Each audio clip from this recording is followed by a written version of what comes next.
Hare Krishna. So welcome back to Wisdom of Bhagavad Gita. So let us start with this prayer for invoking auspiciousness.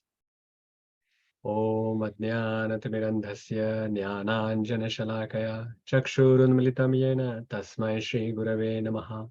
Nama Om Vishnupadaya Krishna Presthaya Bhutale Srimate Bhaktivedanta Swamin Iti Namine Namaste Saraswate Deve Gauravani Pracharine Nirvishesha Shunyavadi Bhashyatya Deshatarine Jai Shri Krishna Chaitanya Prabhu Nityananda Shri Advaita Gadadhar Shivasadi Gaura Bhakta Vrinda Hare Krishna, Krishna Krishna, Hare Hare, Hare Rama, Rama Rama, Hare Hare.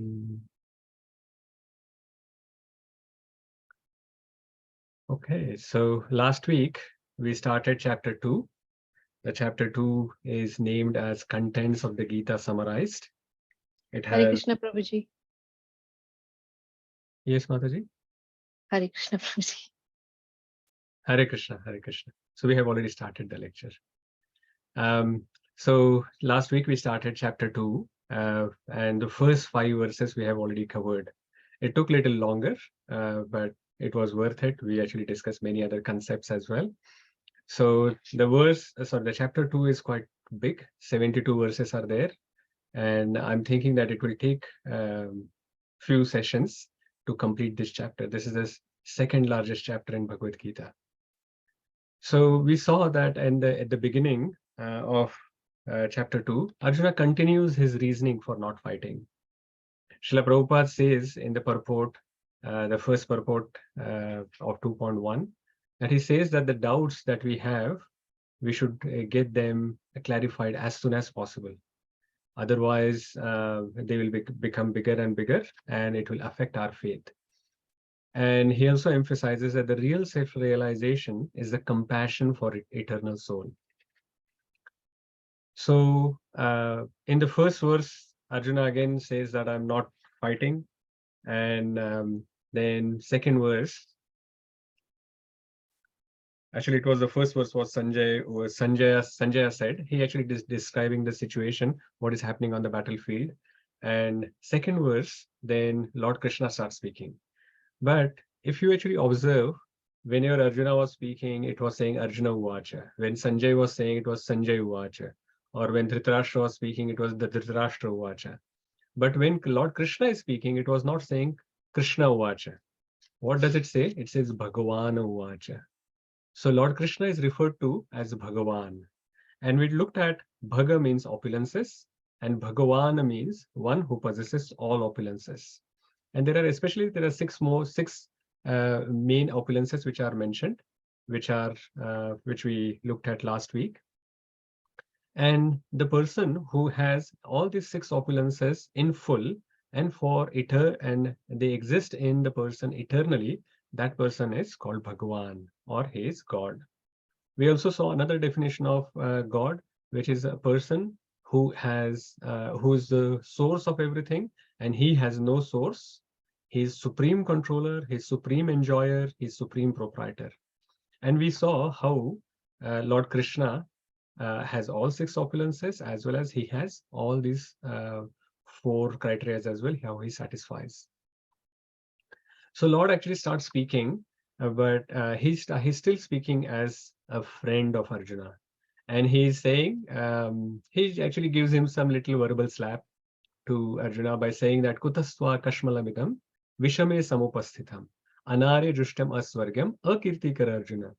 That whatever you're trying to do, that you are saying that you will not fight, and you will even go to the forest and beg, but not fight.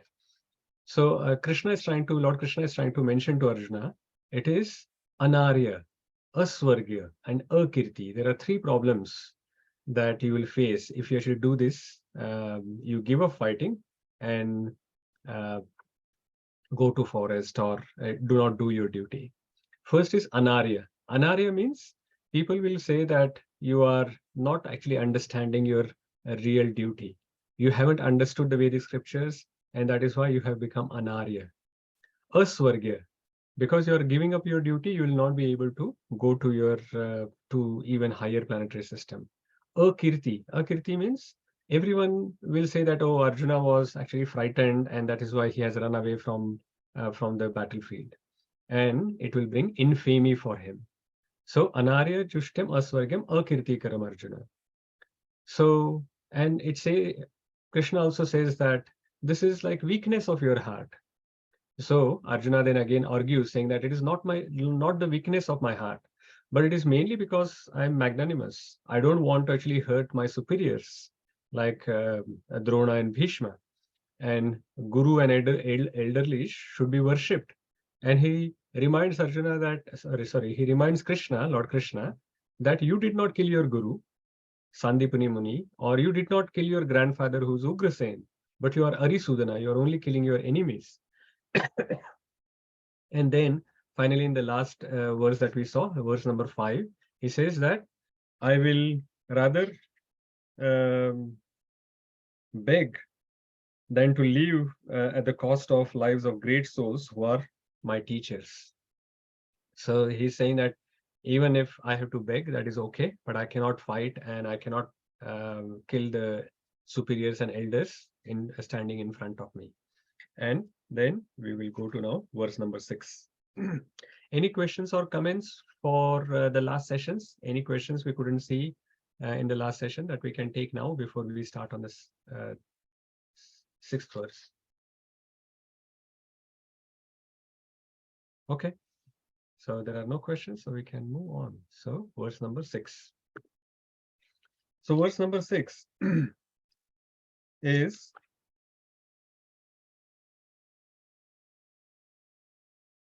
न चैतद्विद्मा कतरन्नो गरियो यद्वा जयेमा यदिवानो जयेयु यानेव हत्वा न जिजीविषामस्तेव स्थिता प्रमुखे धार्तराष्ट्रा.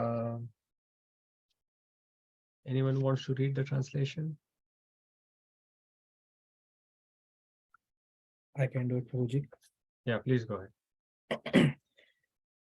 Nor do we know which is better, conquering them or being conquered by them. If we kill the sons of Dhritarashtra, we should not care to live. Yet they are now standing before us on the battlefield. Now this really doesn't make sense, right? Now he's standing on the battlefield and he's saying, I do not know what is better, whether I should kill the enemies or I should get killed from them. Now it doesn't make sense from the perspective that anyone who goes to the battlefield doesn't go there to lose, right? They should be going to the battlefield for the sole purpose of winning the battle. And for that, if they have to defeat the enemy or kill the enemy, that is their duty.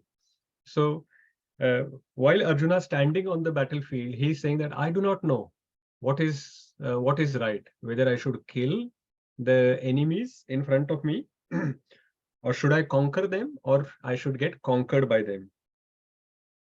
So this is indecision. This is the last reason that Arjuna is giving, which we saw the 4 reasons in the previous chapter. And this is the last and final reason he's giving, or he's showing actually from his words, which is indecision. He's not understanding whether I should fight or not fight. Because on both sides, he's actually seeing whether I fight, there is a problem. If I don't fight, there is a problem. So he's seeing lose-lose situation. So this is the problem that we actually face. Whenever we get dejected and we get confused, we always are looking only at some negative results. And no matter what action we do, we think in that situation that whether I do this or do that, the result is going to be negative only. And we do not see any path by which we can actually have a good result. And this is exactly the situation which Arjuna is in. So let us see. So what he's saying is that whether he fights or not fights, he has problem. How? So let us look at these options. So he has only 2 options, whether he fights or not fight. If he fights, then there are 2 results which can come up. The result could be he actually fights and wins, or he fights and loses. So what happens if he fights and wins? If he has won the war, that means he has killed all his relatives who are standing in front of him. And he has already said that if I have killed all the relatives, then there is no enjoyment that is possible for me. Because with whom I can enjoy the kingdom that I would have got. So that means if I fight and win, no enjoyment. Okay, if I fight and lose, if I get conquered by the enemies, then that is also a problem. Why? Because if I have fought and lost, that means I have got killed in the war. My enemies have won. That means if I have got killed, then there is no enjoyment for me. So if I fight and win, problem. If I fight and lose, then also there is a problem. Suppose I give up the fighting and I go to forest and live by begging. Is that going to be all right? No. Krishna has already said that it is anarya, aswargya, akirti. So that means there is no enjoyment. So no matter he fights and wins, fights or loses, or he does not fight, in all situations, Arjuna is seeing that there is a problem. He cannot actually find any positive solution or situation that he can exist. In all situations or all options that he's seeing, he's thinking that there is some negative result that I'm going to get. So thinking like this is not a major problem. That we all actually go through such situations where we get confused and we do not see any positive solution to our situation. Of course, there are always some positive solutions available in most of the situations. It is just that because we are completely blocked by the obstacles or the challenges, we are not able to see the opportunities which are available. And in such situations, if we just take the decision on our own, most of the time we will actually land up taking a wrong decision. So we should be doing what Arjuna did, which is covered in the 7th verse. But before we go there, let us summarize and see all the 5 arguments that Arjuna has given. And there is a quick acronym that we can use for remembering all 5 reasons that he has given, which is CEDFI. CEDFI. If you just remember CEDFI, then we will remember all 5 reasons which Arjuna has given. So C is for compassion. So we have already seen this reason that when Arjuna saw all his relatives in front of him and all the soldiers from the opposite army, and of course his own army as well, who will get killed if the war starts, then he immediately felt compassion for everyone. And that is one of the reasons. Because of his compassion, he did not want to fight. Then he also gave the reason of enjoyment or loss of enjoyment. He said that if I kill all these people, all these relatives, friends, teachers, grandfathers, then who will we enjoy this kingdom with? There is no one to enjoy. That means it is not worth having this kingdom or not worth winning this battle. Then he also talked about destruction. D is for destruction of family traditions. He said that when these multiple generations which are actually present on the battlefield, and all of these, if they are getting killed, then what will happen?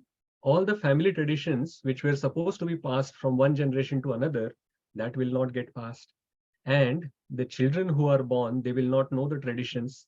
Also, the women will get polluted. And this Varna Sankara or unwanted progeny will come. And this progeny will not know, or the children will not know the traditions. They will not do the sacrifices which needs to be done for the previous generations or the pitras or forefathers.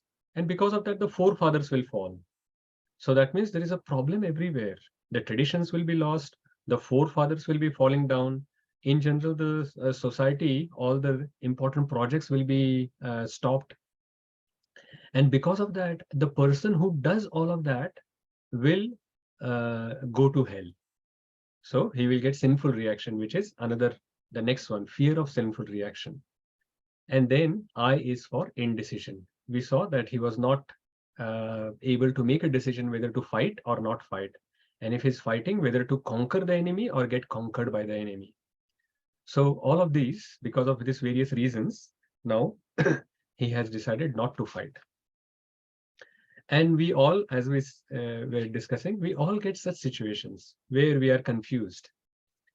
But what Arjuna did when he got confused is the most important thing that we all should be actually seeing and learning. So let us look at what he did in the next verse, which is a very important verse. It is a turning point of Bhagavad Gita. If Arjuna did not actually do this, he did not speak this verse, Bhagavad Gita wouldn't have been spoken by Lord Krishna. So let us see what he's doing and why Bhagavad Gita was spoken. Karpanya dosho pahata svabhavaha prachami tvam dharma sammudha chetaha yat shreyasyan nishchitam bruhitan me shishyasteham shadhimam tvam prapannam. Yes, Lavanga Mataji, please go ahead. And the next verse, Raghavendra Prabhu, you can read, and the next verse, Shanti Mataji can. Yeah. Now I am confused about my duty and have lost all composure because of miserly weakness. In this condition, I am asking you to tell me for certain what is best for me. Now I am your disciple and a soul surrendered unto you. Please instruct me. It's a very beautiful verse, and it has a lot of meaning. So let us look at this verse in detail. But even before we look at this, this purport is so wonderful. So let us read the entire purport, and then we will start talking about some important points from this purport. So who had raised? Raghavendra Prabhuji and Anupriya Radha Devidas. So please read one paragraph, and then Shanti Mataji, you can read the next paragraph. Purport. By nature's own way, the complete system of material activities is a source of perplexity for everyone. In every step, there is perplexity, and therefore it behooves one to approach a bona fide spiritual master who can give one proper guidance for executing the purpose of life. All Vedic literature advises us to approach a bona fide spiritual master to get free from the perplexities of life, which happen without our desire. They are like a forest fire that someone blazes without being said to anyone. Somehow blazes without being set by anyone. Similarly, the world situation is such that perplexities of life automatically appear without our wanting such confusion. No one wants fire, and yet it takes place, and we become perplexed. The Vedic wisdom therefore advises that in order to solve the perplexities of life and to understand the science of the solution, one must approach a spiritual master who is in the disciplic succession. A person with a bona fide spiritual master is supposed to know everything. One should not therefore remain in material perplexities, but should approach a spiritual master. This is the purport of this verse. What a wonderful paragraph. And it is quite interesting that both of them are reading it.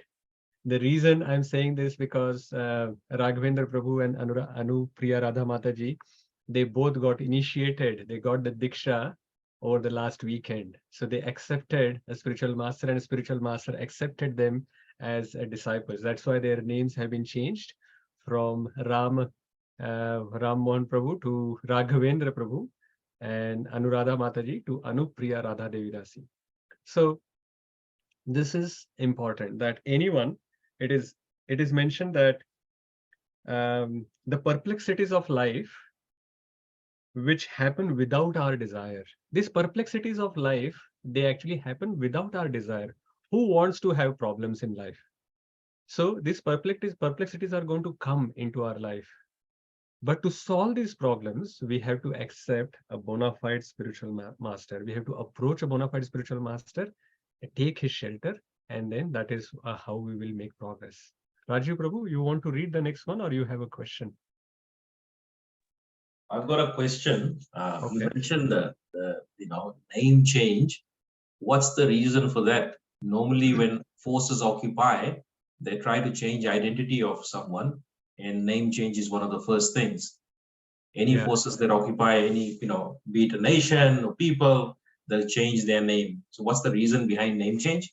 Yeah, so the name change is actually the most important part in the name that they have got is the last part, which is the das. So currently, actually, in the material world, we always actually look for how we can become the master. Everywhere, like even our education gives us a degree of masters in commerce or masters in arts or masters of engineering. So wherever we are actually going in our material world, we learn how to become masters. But actually, we are not masters. We are actually servants of Krishna. So to emphasize that part, in spiritual process, they, like the spiritual master, gives us a spiritual name, which is, for example, in this case, it is Raghavendra Das. So what it is actually mentioning every time we see this name, or every time Prabhuji actually remembers his name, he can understand that he is the servant of Raghavendra. Raghavendra is no other than Lord Ram. So he can actually understand that he is the servant. And similarly, Anupriya Radha Mataji can understand that she is the servant of Srimati Radharani. And that is how this is an identity that we are actually trying to get. And this is a spiritual identity. Our spiritual identity is Jivera Swarupa Hai Krishnera Nityadas. So we are, by default, actually, we are the servant of the Supreme Lord. And because we are forgotten, the spiritual master is reminding us by giving us this new identity, which is the spiritual identity. Is that making sense? Yeah, it is. Makes sense. Whether I agree with it or not, that's a separate matter. But yeah. Yeah, slowly you will understand. Yeah. All right. So let us move on to the Yes, next please. paragraph. Who was the next? Shakti Mataji, you wanted to read? Sorry, Shanti Mataji, please go ahead. Who is the man in material perplexities? It is he who does not understand the problems of life. In the Brihat Aranyaka Upanishad 3.8.10, the perplexed man is described as follows: Yo va etat aksharam gargi avidvasmal loka prati sa kripana. He is a miserly man who does not solve the problems of life as a human, and who thus quits this world like the cats and dogs without understanding the science of self-realization. The human form of life is a most valuable asset for the living entity who can utilize it for solving the problems of life. Therefore, one who does not utilize this opportunity properly is a miser. On the other hand, there is the Brahmana who is intelligent enough to utilize his body to solve all the problems of life. Ya etat aksharam gargi vidit vasma lokat praiti sa Brahmana. Hare Krishna. Who wants to read the next one? The last paragraph? Yeah, Surananda Prabhu, please go ahead. The Kripanas, or miserly persons, waste their time in being overly affectionate for family, society, country, etc. In the material conception of life, one is often attached to family life, namely to wife, children, and other members, on the basis of skin disease. The Kripana thinks that he is able to protect his family members from death, or the Kripana thinks that his family or society can save him from the verge of death. Such family attachment can be found even in the lower animals, who take care of children also.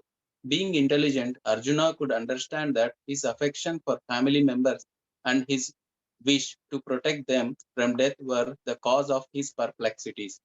Although he could understand that his duty to fight was awaiting him, still, on account of miserly weakness, he could not discharge the duties. He is therefore asking Lord Krishna, the Supreme Spiritual Master, to make a definite solution. He offers himself to Krishna as a disciple. He wants to stop friendly talks. Talks between the master and the disciple are serious. Bhagavad Gita and Arjuna is the first,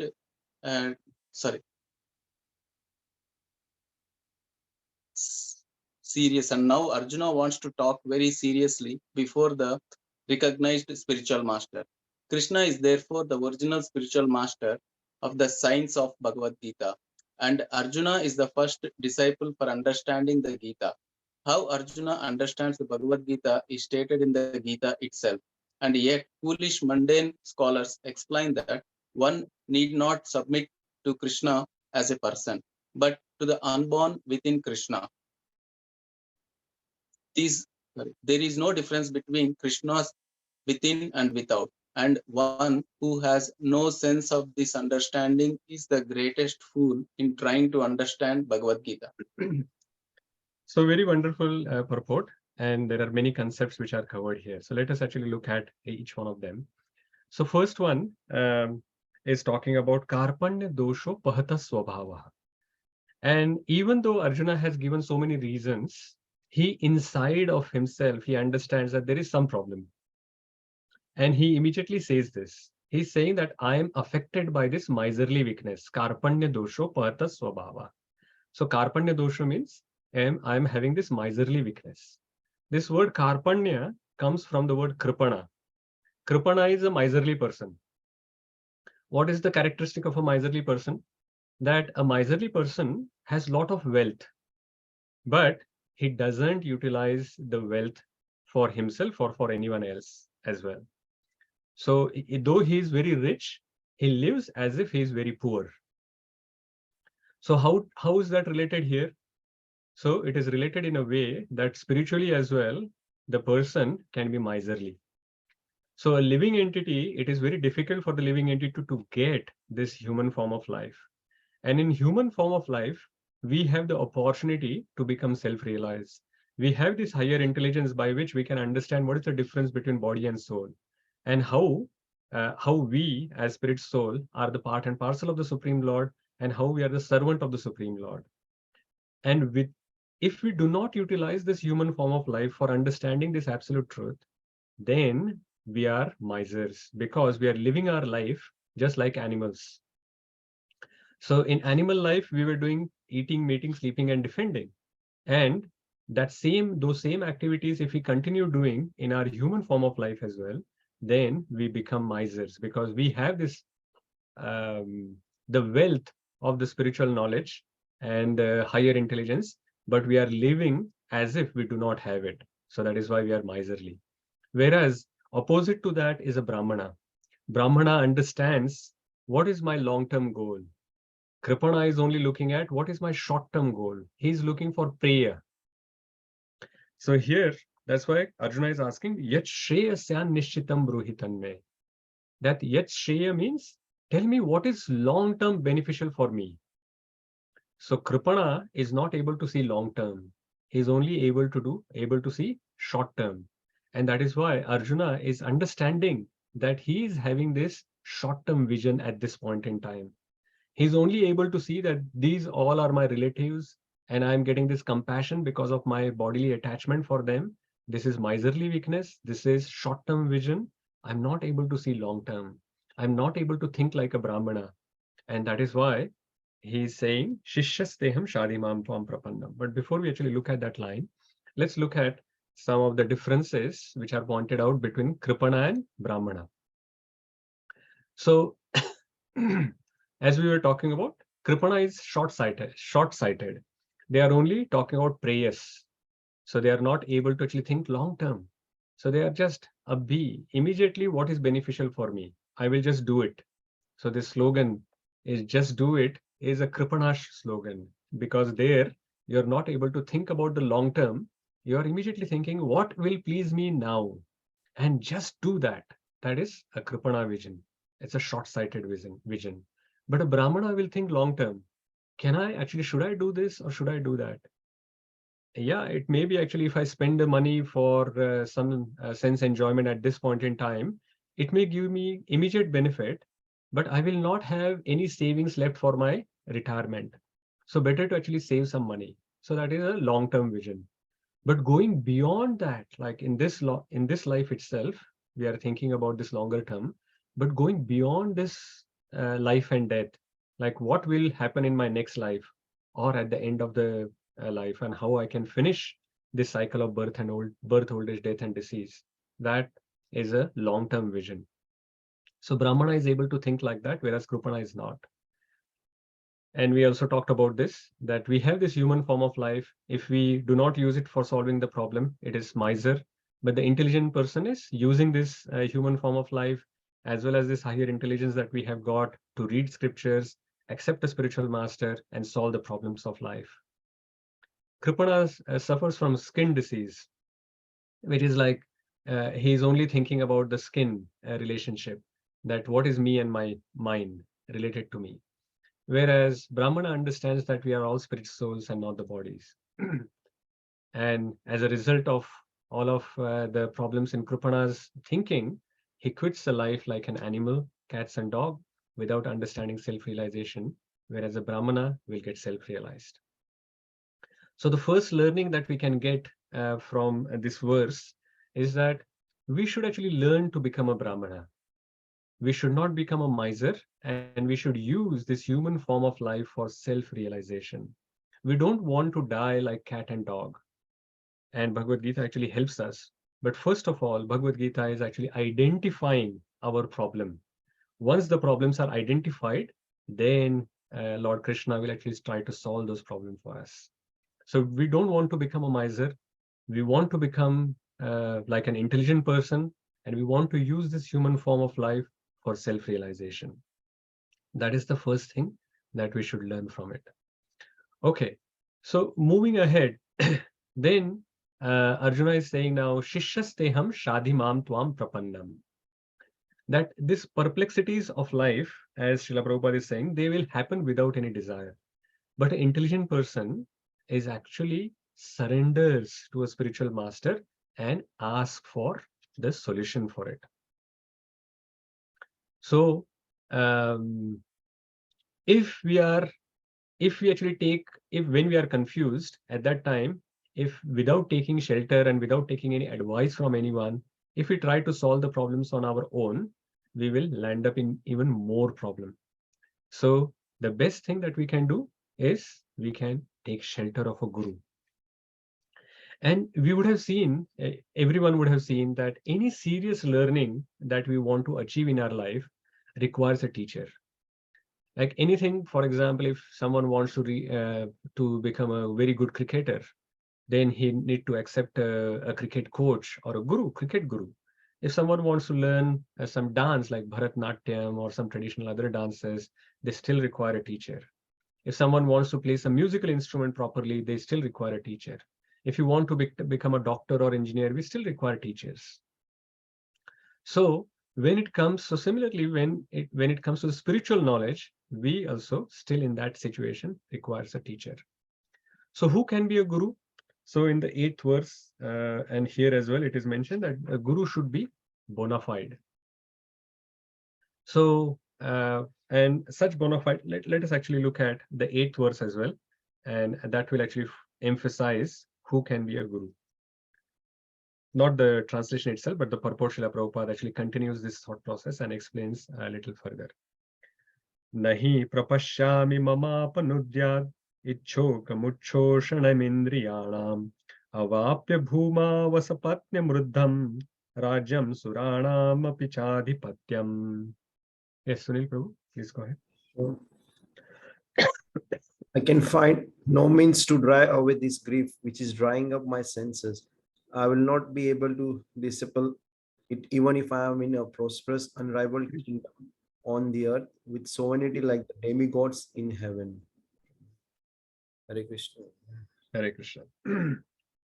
So here, Arjuna is emphasizing his surrender. He's saying that no matter what happens in future, only you can solve my problem. So he's actually emphasizing that someone may say that, okay, this is fine, that you are actually trying to surrender, but is that real surrender, or is that just namesake only? So he's actually confirming here that it is not namesake, that even if I get my dream kingdom and I win a prosperous, unrivaled kingdom on earth with sovereignty like the demigods in heaven, it will still not dispel my doubts. So he's confirming that no matter what, I must actually get some knowledge from you. Only then I will be able to solve my problem. So in the purport, Srila Prabhupada actually, because he's still firm on his surrender, that is why Srila Prabhupada is continuing on the thought process of who's a guru. So let us look at these two verses which are mentioned in the purport and read the translations which are given there. Kiba vipra kibanyasi shudra kene nai yei Krishna tattva veta sei guru hai. So who wants to read the translation just below that? Devika Mataji, you want to read that? Yes, Hare Krishna Prabhuji. It does not matter whether a person is a Vipra, learned scholar in Vedic wisdom, or is born in a lower family, or is in the renounced order of life. If he is a master in the science of Krishna, he is the perfect and bona fide spiritual master. Chaitanya Charitamrit Madhya 8.128. So without being a master in the science of Krishna consciousness, no one is a bona fide spiritual master. It is also said in the Vedic literature, Sat, should I read that, Prabhuji? Yes, Mataji. Please go ahead. Shat karma nipuno vipro mantra tantra visharada avaishnavo gurur na syad vaishnava sva pacho guru. And the A translation. A scholarly Brahman, expert in all subjects of Vedic knowledge, is unfit to become a spiritual master without being a Vaishnav or expert in the science of Krishna consciousness. But a person born in a family of a lower caste can become a spiritual master if he is a Vaishnav or Krishna conscious. Padma Puran. So here we can actually clearly see that who can be a guru. So guru is not decided based on his birth, whether he has got higher birth or lower birth. But what is the main qualification of a guru? The main qualification of guru is Yei Krishna Tattva Veta Sei Guru Hai. That one who understands or who is a master in science of Krishna consciousness, then regardless of his social status, social position, he is the real spiritual master. So that is the main qualification.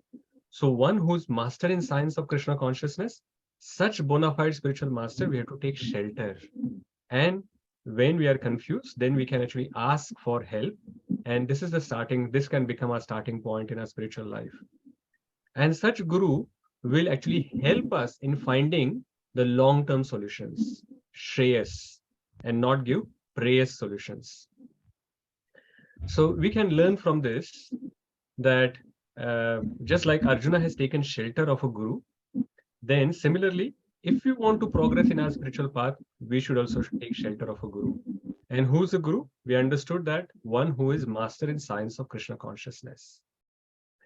And in our life, we should always look for shreyas, long-term gain, rather than preyas, which is the short-term gain. If we keep looking at short-term gain, then we'll end up becoming a kripana or a miser. We want to become an intelligent person, so we should actually ask for shreyas. So even after actually accepting a guru, instead of going and asking some material questions to the guru, it is better to actually look for what is my long term. We should ask guru that how can I be getting a long-term benefit, long-term gain? What is shreya for me? So give me an advice or instruction which will help me in long term. So the hands which are raised, are they questions or comments, or you want to read? I have a question, Prabhuji. Okay, please go ahead. Prabhuji, was Krishna actually singing these verses? Because this is Bhagavad Gita. So in the midst of the battlefield, was he using like the tune and the melody to sing? Yeah, actually Sanskrit language itself, it has Gadya and Padya. Gadya means actually the song which is going on, and Padya means it is the text, which is like reading, like the English that we are reading. But these verses are in a particular meter. Meter means there is a tune for it, and they actually are sung in that way. So there are a bit different tunes which are there, and as per that they are sung. For example, these longer verses are sung differently, whereas the smaller verses that we saw, verse number 4 was a smaller verse, but 5 onwards have become like this bigger verse. They are in a different meter, and they are actually sung differently. So we may actually think that it is singing because we are not used to that kind of conversation. But the Sanskrit conversation in the verses, they will actually go like that, and it will be normal for them to actually say those verses. And there are different tunes which are used for these verses, but they are like that. They are sung, and that is why it is Bhagavad Gita. It is a song of God. I have one more question, Prabhuji. Sure. So, Prabhuji, in the time leading up to the day when a spiritual master will accept me, which will take I don't know how many months or years, what should I do to serve him? Because if I have somebody who I aspire to become a disciple of, what can I do before I even become a disciple? Because I will have no connection with him if he's far from me. What can I do? Like, how can I feel the warmth in the relationship? Yeah, very good question, Mataji. So actually the service to Guru is done in two ways. One is the Vapu Seva, and the second one is the Vani Seva. So Vapu means when the Guru is physically present in front of us. At that time, we serve something so that it will help his Vapu means his body. For example, we may cook for Guru, or we may actually do some other minal service like wash clothes, or do something which will help him somehow or the other while he's physically present in front of us. But that is one kind of service that we can do. But more important service which we can do at any time is the Vani Seva.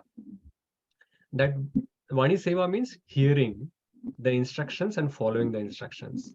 So how that can happen is when we actually, when the Guru is away from us, at that time, any lectures or any instructions that the Guru has given, we can meditate on it, and we try to implement that as soon as possible and as best we can as possible.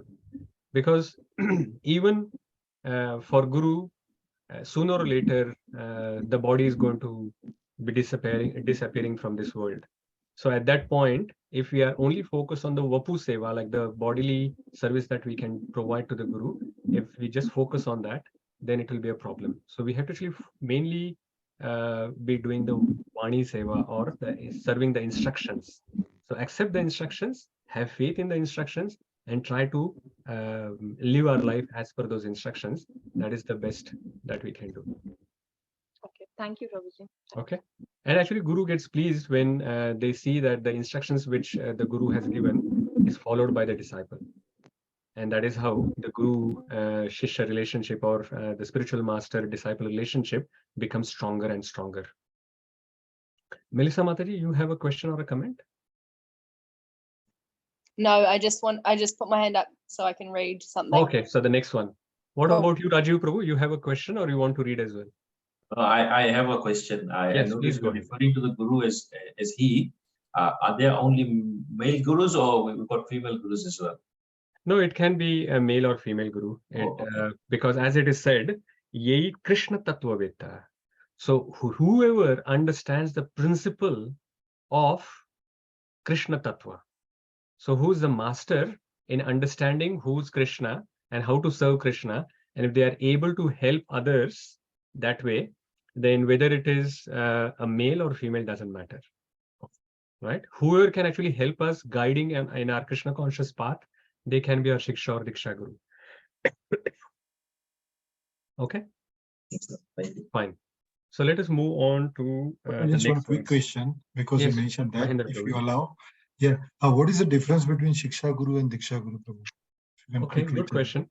So Shiksha Guru and Diksha Guru, So we can have multiple Shiksha Gurus. Shiksha Guru is from whom we are receiving some learnings or teachings on the spiritual path. So they are called Shiksha Gurus. So there can be multiple Shiksha Gurus because we can actually, for example, hear lectures from various different devotees, or we can seek guidance from various different devotees in our spiritual progress. So they can be our Shiksha Gurus. But Diksha Guru is from whom we actually take Diksha. Diksha is a process where, just like we were talking about like Raghavendra Prabhu and Mataji, they have taken Diksha from a specific Guru. So at that time, it is like a contract, just like marriage is a kind of a contract, right? Where the husband and wife in front of, in the Vedic marriages, they in front of fire sacrifice, they take a vow.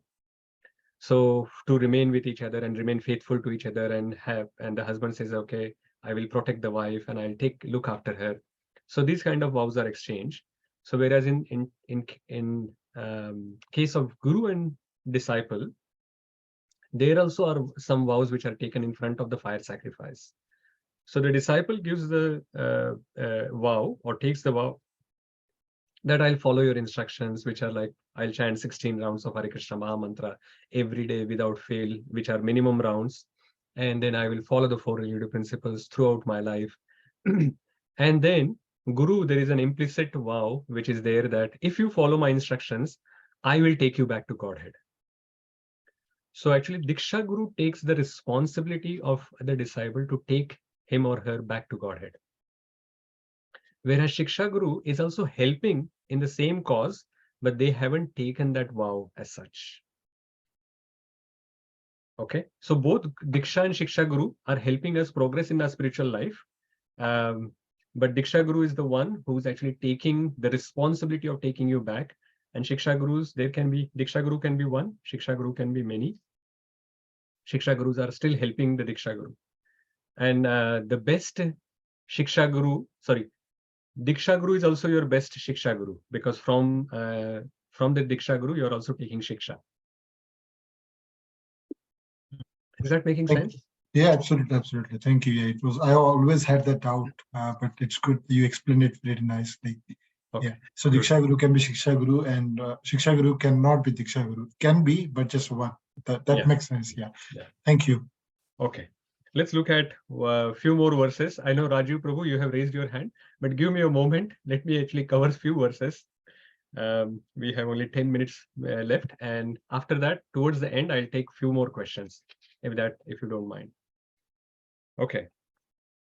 Sanjay Uvacha Eva Muktva Rishikesham Gudakeshah Parantapaha Na Yotsya Iti Govindam Uktva Tushni Babuvaha. Yes, Melissa, Mataji, please go ahead. Hare Krishna.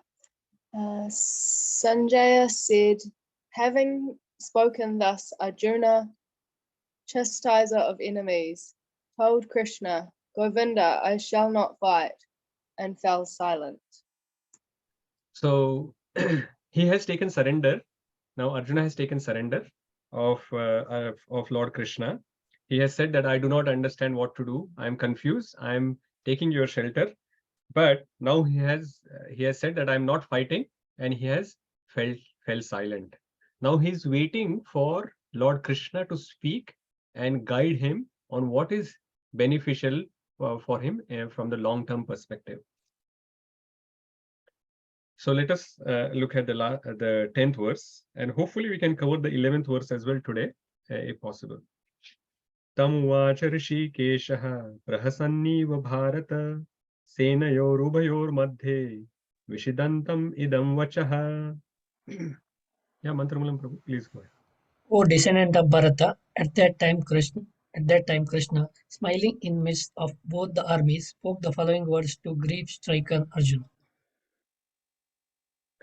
So at this point in time, Lord Krishna has accepted the position of a spiritual master. So till now, if you can see, he was acting as if, for example, in the beginning, we saw that Lord Krishna has become a charioteer of Arjuna. So that means he had taken a lower position than Arjuna. Then, of course, we know that Krishna and Arjuna are very good friends. So which is like equal position. And when Lord Krishna spoke verse number 2 and 3, at that time as well, he had taken the position of a friend. But now in verse 10, he is actually from 11 onwards, when he starts speaking, he has taken the position of a spiritual master. Why? Because Arjuna has surrendered, and then Krishna has accepted that position of a spiritual master. So this is very important for all of us. We can learn from this. Okay. We can learn from this that we should not be giving instructions or solutions till we are asked for it. We have this habit in general that we try to provide unwanted help. And this unwanted help sometimes becomes interference instead of becoming assistance. So if there is no surrender, then there should be no instructions. We can, of course, if in the friendly dealings, if someone is very close, or if there is an emergency situation, for example, if someone is trying to commit suicide or something, then at that time, we should not say that, should not think that, oh, this person hasn't surrendered to me, so I should not give them instructions that, oh, do not commit suicide. No, in the emergency situations, or if someone is very close to us, we can always give some instructions. But in general, if the closeness is not there, in that situation, unless someone asks for advice, then just listen and do not try to give advice. So just like Lord Krishna did not give the knowledge of Bhagavad Gita till the time Arjuna spoke the verse number 7. That is why we said that it's a turning point. If Arjuna did not surrender to Lord Krishna, Krishna wouldn't have spoken this knowledge of Bhagavad Gita for our benefit. And of course, Arjuna's benefit, but Arjuna is a pure devotee. Krishna had just put him under this illusion so that he can give this knowledge to all of us, making Arjuna a medium.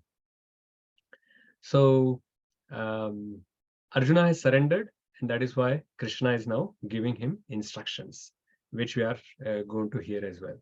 So let us look at the what instruction he starts giving.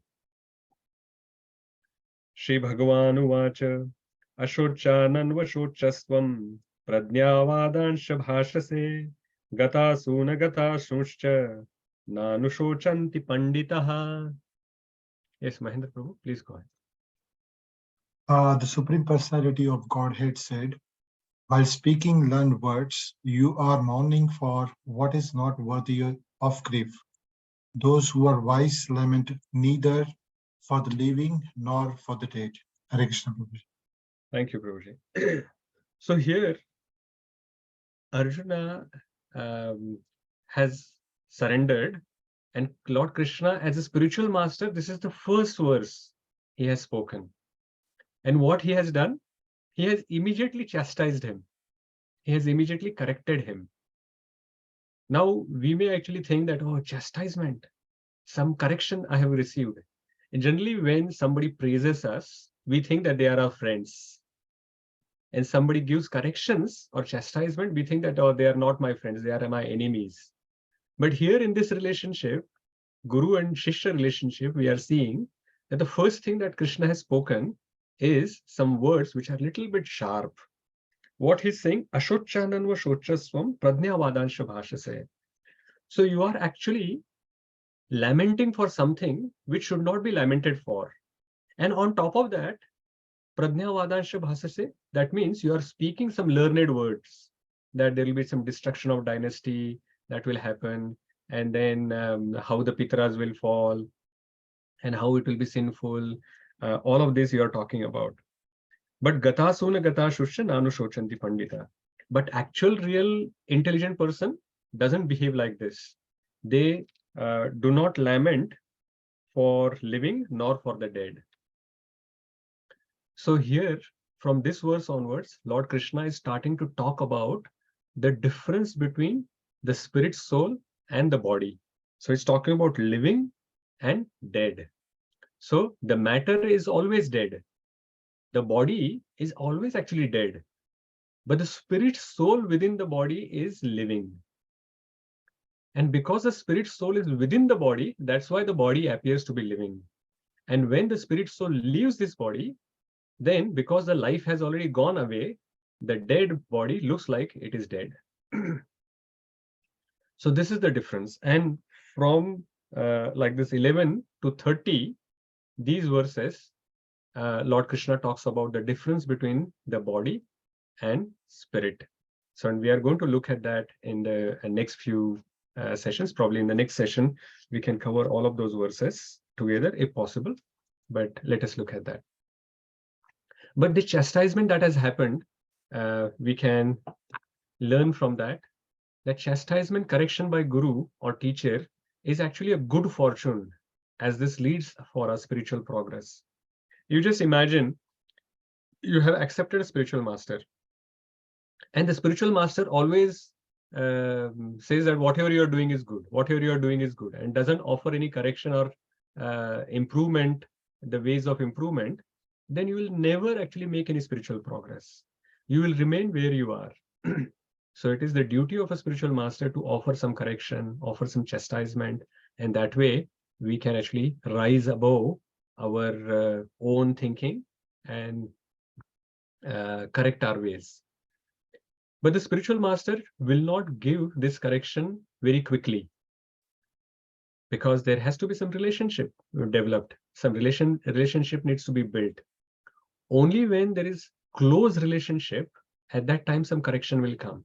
Because Krishna and Arjuna have this very beautiful, very close relationship. That is why immediately he is able to give this correction to Arjuna. In our relationships as well, you would see that if something is happening on the street, you do not know this person, and you know that someone is doing something wrong, we can, even if you point something out, we'll very politely say that, oh, this is something wrong that is happening or whatever. We will not immediately offer any correction. But if there are some good friends and we see that, oh, our friend is making mistake, then we'll immediately scold that person saying, hey, what are you doing? Do you not understand what to do or whatever? So when there is closeness, only then at that time, some correction or chastisement will come. And there are many examples in the Shastra, but for a lack of time, we may actually cover that next week. Or I'm thinking that the examples that we have talked about probably has made it clear anyway. But if it is not clear, we can actually discuss about it a little bit further next week. So we have 2 more minutes. We can take some questions or comments. Yes, Vibhor Prabhu. Hare Krishna, Prabhuji. Prabhuji, is there any difference between Bhagavad Gita and Srimad Bhagavatam? Oh, of course. They are 2 completely different books. Srimad Bhagavad Gita is the words spoken by the Supreme Lord. So Bhagavad Gita means it is a song of God. The Lord himself has spoken, and these words are given in Bhagavad Gita. But Srimad Bhagavatam is the next level study. It is, Srila Prabhupada used to say that Bhagavad Gita is the bachelor level of study. Srimad Bhagavatam is the master's degree, the next level of study. And there is another scripture called Chaitanya Charitamrita, which is even PhD in Bhakti. I asked that question because in 2.8, after we finished off who qualifies to be a guru, there was a reference for Bhagavad Gita and Srimad Bhagavad Gita, but I think you have already explained it. Yeah, Thank so you very Srimad much. Bhagavatam is a book which talks about the Supreme Lord, all the pastimes of the Supreme Lord and his devotees. So Srimad Bhagavatam is like 12 cantos, which are 18 books of the size of Bhagavad Gita, big books, and it is encyclopedia of all the knowledge about Lord Krishna and his devotees and the pastimes between them. So thank you, Hare Krishna Prabhuji. We should all actually have Bhagavad Gita as well as Srimad Bhagavatam, and try to read Bhagavad Gita and read Srimad Bhagavatam as well. Okay. Mahendra Prabhu, you have a question or a comment? Yeah, question and something for you as well. Maharaj, the knowledge what you are giving us, it's amazing. It's fantastic. Maharaj, my name is Ambarish Maharaj Das. Yeah. I'm so the Das, what is I'm the servant of Ambarish Maharaj. This is a basic question. What is, like, how do we call it? Like, is it Maharaj, Das, Prabhuji? Like, how does it work? That's not the question I'm going to ask. Maybe we can discuss later. Okay. But the appreciation of the reason why I'm saying that is, I can see like, or I can maybe talk on behalf of rest of the people as well, or on this group, all the devotees as well, that you are having sore throat or throat issues this like today as well as last week, but still you are continuing with the class. So we really truly appreciate that. Yeah. Coming Thank to you the very much. question. My Yeah. service. Yeah. It is great for us. Yeah, it's very beneficial for us. Another question, what I have got about some knowledge loss, like, coming from one person to another person, like even if you give me some knowledge, I'm going to go and talk to Gita. I will skip a lot of those things. Whatever you have told me, I'll maybe say 10% of it to Gita. But now this kind of Bhagavad Gita knowledge is coming from like years and years, right? Maybe so many different generations, starting with Lord Krishna, like between so many different Maharaj. So how one can understand that there is no knowledge loss, no, or no knowledge misinterpretation. So there can be, like in Sanskrit, one word can have multiple meanings as well, right? So how one can be sure about it? Yeah, very good question, Mahendra Prabhuji.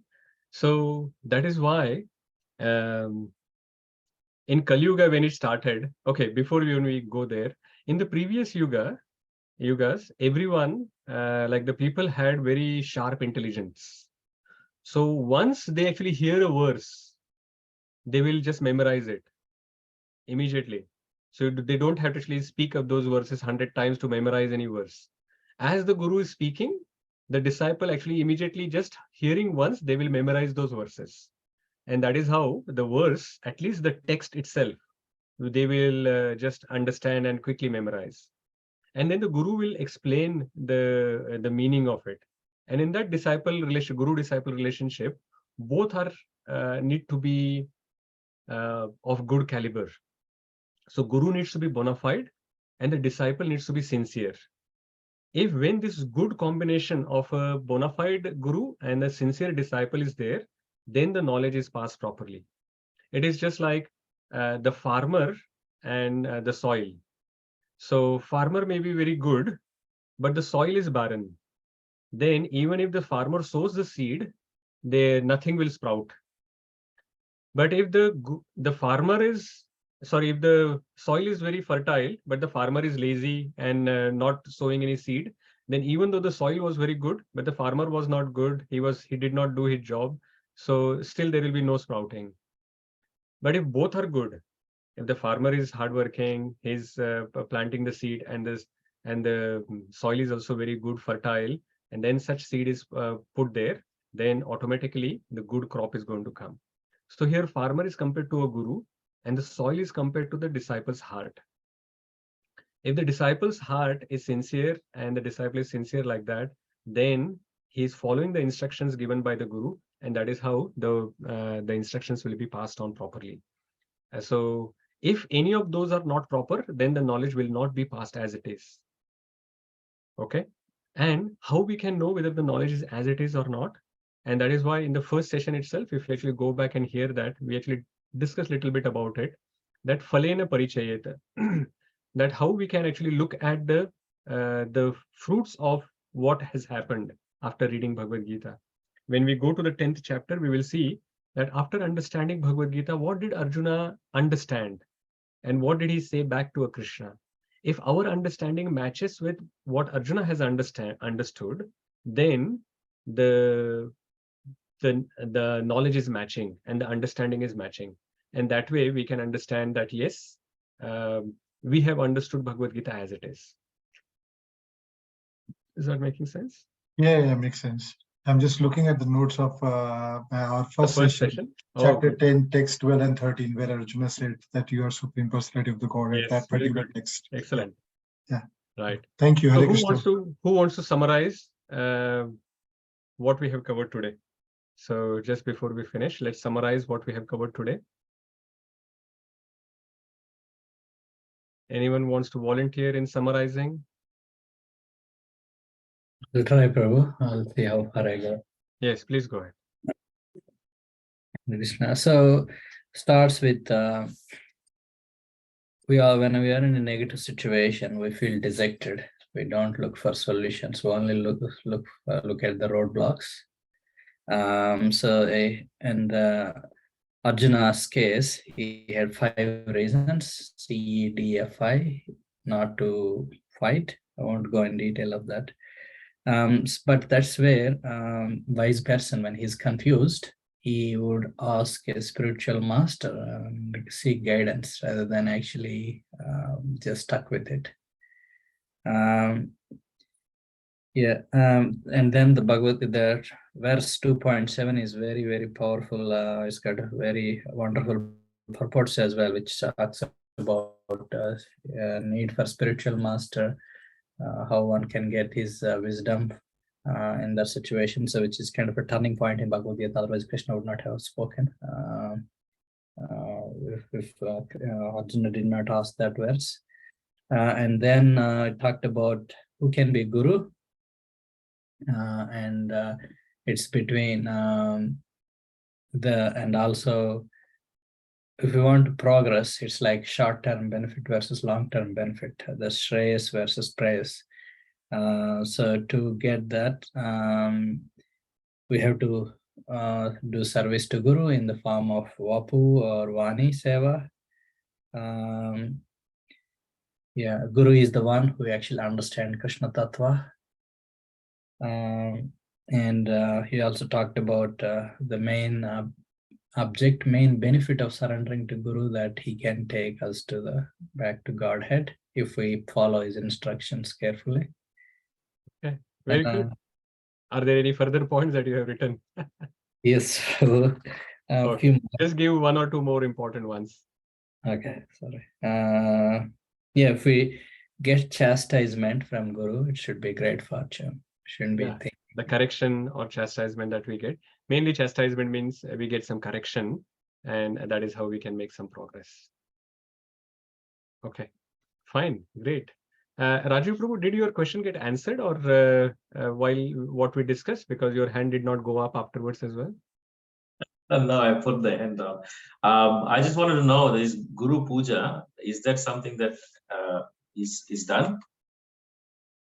Guru Puja, yes, Guru Puja can also be done I think we discussed this briefly in the last session, where we talked about Guru Puja is done just to show our gratitude to Guru, that he's connecting us to Krishna. But mainly, Guru is the one who doesn't ask us to worship him, but he asks us to worship Krishna. So Guru doesn't say that you worship me, Guru says that you worship Krishna. But as our gratitude, we actually chant Krishna's name. But because Guru has given us Krishna's name, we also actually worship him and give him the prasadam of Krishna's worship as well when we are worshipping on the altar. Thank you. Okay, Hare Krishna. If there are no further questions or comments, then we will end our session here. Srila Prabhupada ki jai. Srimad Bhagavad Gita ki jai. Jai. Hare Krishna.